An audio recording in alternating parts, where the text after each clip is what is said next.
Yes, another day, another farmlet na naman tayo for today. So for today's vlog, nandito po ngayon tayo sa Lopez, Quezon para mag-offer po sa inyo ng another property na naman. So ito po ay may sukat or lawak na 5.1 hectares and then ito po ay semi-slope. Ano po? So bagay na bagay po ito sa mga buyers ko na medyo may edad na, sa mga naghahanap po ng farmlot na ganito kaganda yung niyugan. Ayan. And then at the same time, wala po tayong mga upland dito or mga pabangin. So napakaganda ng pinaka-tray ng lupa. Siyempre, bago tayo pumasok kay property, as always, paki-like, paki-share and subscribe sa ating YouTube channel. And then kung sakali magustuhan nyo po si property, meron po kaming numero sa taas ng yung screen. So paki-message na lang po kami sa aming WhatsApp and Viber. Ayan. So by the way, it's me again, Olive, dito po sa Greenfield Realty. So let's start. Pasok na tayo kay 5.1 hectares. So bago tayo tuluyang pumasok, dun sa may pinakagitna, kasi nandito na tayo sa may pinakabungad, turo ko muna po sa inyo yung pinaka right of way. Ano po?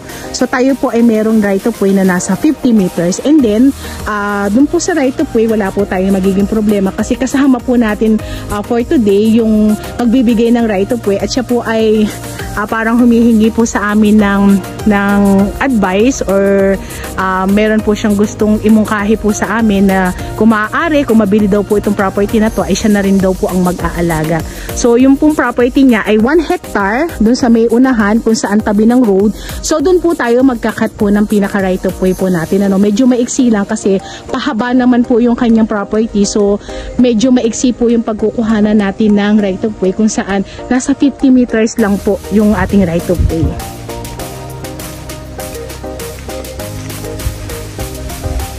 Maganda naman po yung kukuhanan natin ng right of way kasi yung pinakalupa is pantayan. So wala tayong susud-sudin na right of way. Kung mapapansin nyo yung mga niyugan na yan po lahat ay kasama po kay property. Ano po? Yan. So napaka-productive ng ating property. And then dito naman sa part na to, meron tayong mga mahogany na nakahilera na dyan. So yan po ay tinaniman po nila seller para po maging boundary niya to another property dun sa may pinakalikod po. Ano po?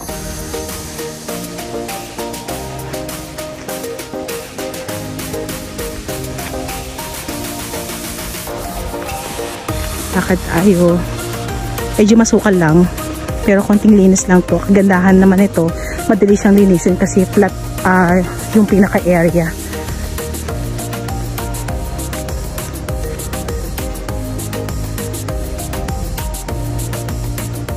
Ito yung mga nilukad nila.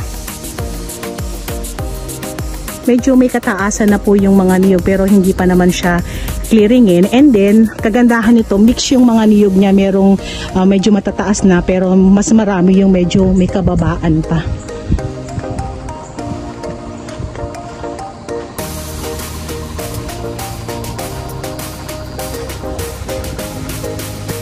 Yan, lakad pa tayo. Ikot tayo kay property. So marami tayong mga puputulin po ng mga medyo sanga-sanga. Pero ang ganda, sarap ikutin. Lalo dito sa part na to, flat na flat.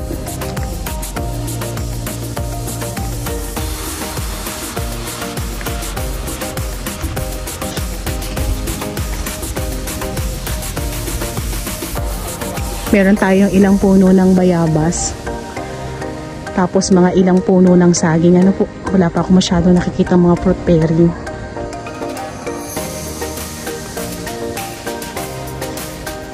Medyo masukal dito. Kaya hindi tayo makakapasok. Pero flat pa rin siya.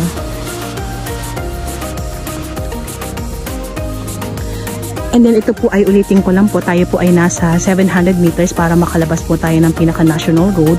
And then 17 kilometers naman po para makapunta po tayo ng pinaka-town proper ng Lopez.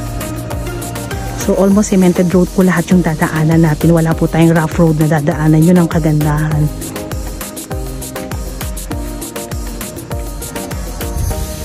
Ganda dito, no? Sige. Ganda. Ha? May ilog doon? Siya po yung pinaka-boundary. Boundary siya. Oo.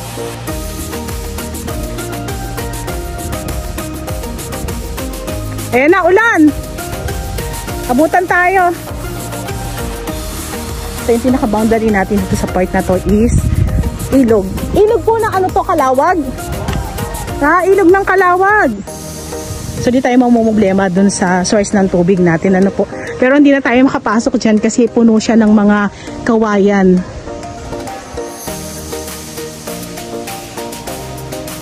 Ang ganda.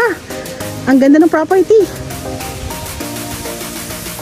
So alam na po namin yung mga boundaryhan po nung property na to. Ano po, yung po kasing mga katabi niya ay mga bagong sukat. So si property na lang po yung halos hindi pa napapasukat. Pero may dating sukat naman daw po ito. Pero kung gusto natin magpa-relocate, ayan, pwede naman po. Yan, medyo madilim na. Kumagat na yung ano. Uulan na po kasi.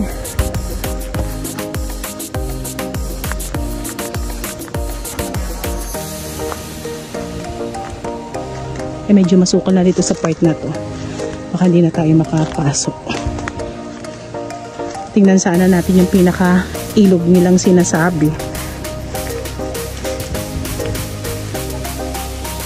Yan, bali si property po ay city title and then mag-asawa po yung nasa titulo pero patay na po yung babae, so yung lalaki na lang po ang nagbebenta.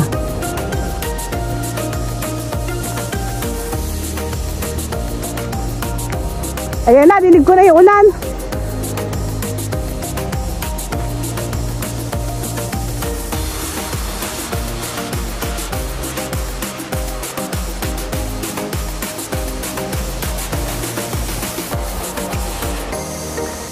So ayan, bumuhos na yung blessing. Pero itutuloy pa rin natin yung vlog, tatapusin natin to. Ayan. So ito pa rin yung part ng property. Napansin ko po, meron tayo mga ilang puno rito ng kakao. And then meron tayo ilang puno ng mga matitigas na kahoy. Pero hindi na ako familiar dun sa ibang kahoy na yun. Go pa rin tayo, ikot pa rin tayo.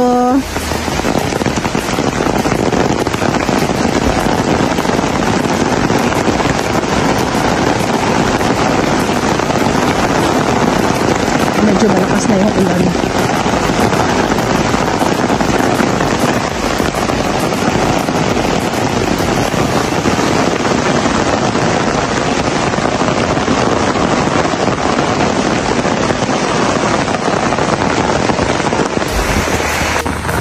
So medyo na-inlog tayo dito kay property. Ang ganda po talaga. So ito yung mga matatawag natin ng mga quality property po. Ano po? Konting linis lang. Ganda. Lalo't ganito, maraming niyog. So, for sure, tayo po ay may return income. Pero nasa description box na lang po namin yung return income niya kung magkano po in every 45 days po. Ano po?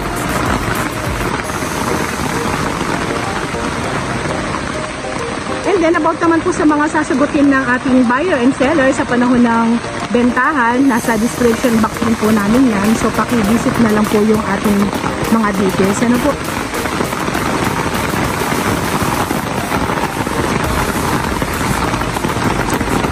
Kung kayo po ay magta-travel from Manila at kayo po ay papasyal dito kay 5.1 hectares, kayo po ay magpo-consume ng halos nasa 7 hours to 6 hours po. Depende po yan kung kayo po ay may sariling sasakyan o kung kayo naman po ay sasakay lang ng bus. Ano po?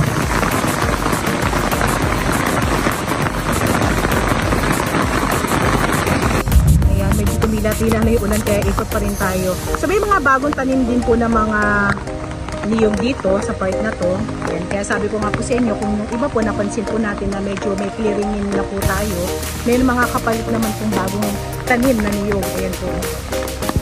So parang pinalitan nila agad.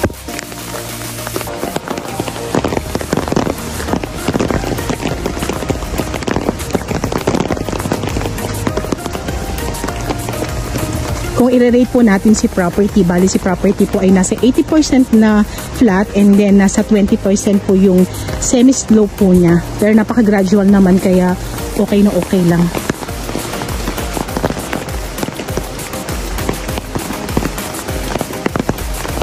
About naman po sa source ng ating tubig, wala tayong problema kasi nga po tayo po ay pinaka-boundaryhan po natin ay ilog, and then yung source naman po ng kuryente natin ay 50 meters lang po para makapag-tap po tayo ng pinaka-kuryente po. Ano po? And then sa signal naman ng phone, wala tayong problema, may signal yung phone natin.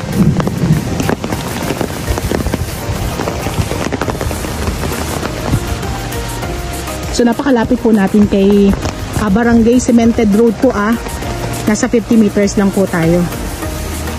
And then kagaya ng sabi ko, wala po tayong i-worry dun sa ating right of way. So yan, advice ko po sa ating mga buyers, i-avail nyo po itong property na to. Napakaganda po, quality po si property.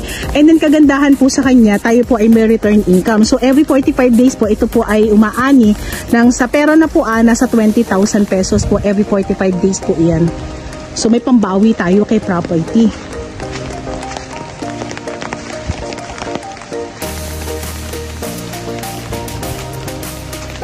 Updated naman po ang ating mga amilyaran. Ayan. So wala tayong magiging problema po dun sa ating mga documents. Ano po?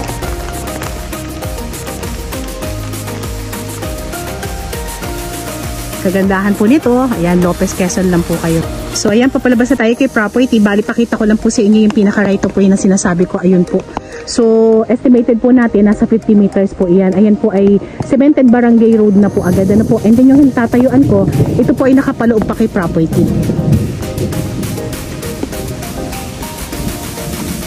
Ayan po. So ito po yung pinaka-start ng property natin. And then papasok na po yan sa loob kung saan pinakita ko po sa inyo yung niyugan. So yun po ay yung 5.1 po. Ano po? So ito po yung right of way natin. So sa mga interested buyer po, ayan, message nyo na po kami sa aming WhatsApp and Viber. Isang napakagandang property na naman yung na-visit natin for today. Isang quality property po. Ano po? So ayan, palabas na tayo. And thank you for watching at abang-abang po ulit kayo sa mga properties na i-upload pa po natin. Ano po? Ayan. So thank you.